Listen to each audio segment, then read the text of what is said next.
Point of order, Madam Deputy Speaker. Point of order, Victoria Atkins. Madam Deputy Speaker, the Post Office Horizon scandal affected many innocent people, including a constituent of mine who has been waiting for a response to their claim to the group litigation order scheme since August last year. I wrote to the Minister for Services, Small Business and Exports on the 10th of December last year about this delay.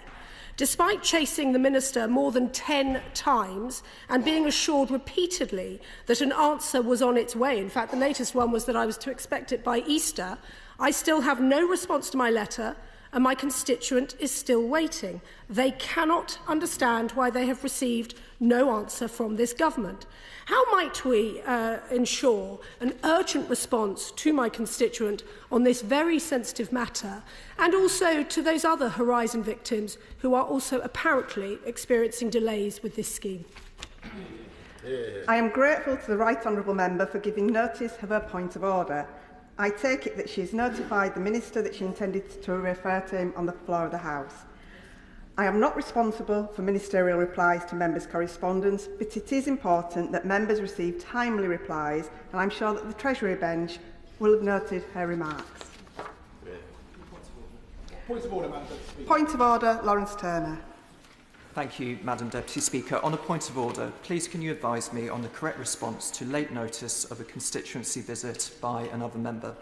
On the 3rd of April, the Honourable Member for Thirsk and Moulton, who I've informed in advance I intended to raise this point of order, wrote to me at 9:15 a.m. to say that he was undertaking several visits across Birmingham that day, including to my constituency, and I understand that he campaigned for the Conservative Party in Northfield a short time later. The published rules of behaviour and courtesies of this House state that members should notify colleagues whenever they intend to visit a colleague's constituency. It is clear from later correspondence that that intention predated the day itself. Further, and drawing attention to the official record, column 353, volume 713, the 13th of July 2022, the Deputy Speaker in the Chair on that occasion stated that receiving notice on the day of the visit does not reflect the intention of the guidance. I would expect all members to make efforts to respect not just the letter of the guidance, but its spirit, and to give notice at least in advance of the day of the visit itself.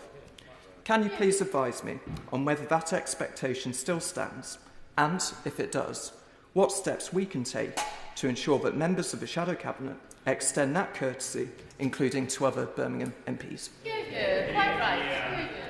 I am grateful to the Honourable Member for giving notice of his point of order. I understand that he has notified the Right Honourable Member for Thirsk and Moulton that he intended to raise this matter in the Chamber. I should remind all Honourable Members that they must inform colleagues in advance whenever they intend to visit another colleague's constituency, except for purely private purposes, and that as a matter of courtesy, that notice should not be left until the last minute. Point of order, Madam Deputy Speaker. Point of order, Ben Obese-Jecty. On Thursday the 10th of April, the Home Secretary visited my constituency with the Prime Minister. Whilst the Prime Minister had the courtesy to inform me 3 hours ahead of his visit, the Home Secretary did not. This is not an isolated incident. Last month I raised a point of order regarding the Environment Secretary and the Farming Minister not informing me of their visit. Several hours after the visit, the Home Secretary's team contacted me that they were informing me in accordance with paragraph 10.10 of the Ministerial Code. Paragraph 10.10 of the Ministerial Code clearly states that she must inform in advance and in good time the MPs whose constituencies are to be included in the itinerary. Her notification was neither. Could you please advise as to whether in this instance the Home Secretary has broken the Ministerial Code? I am grateful to the Honourable Member for giving notice of his point of order. I understand he has notified the Home Secretary that he intended to raise this matter in the Chamber. I should again remind all Honourable Members that they must inform colleagues in advance whenever they intend to visit another colleague's constituency, except for purely private purposes, and that as a matter of courtesy, that notice should not be left until the last minute.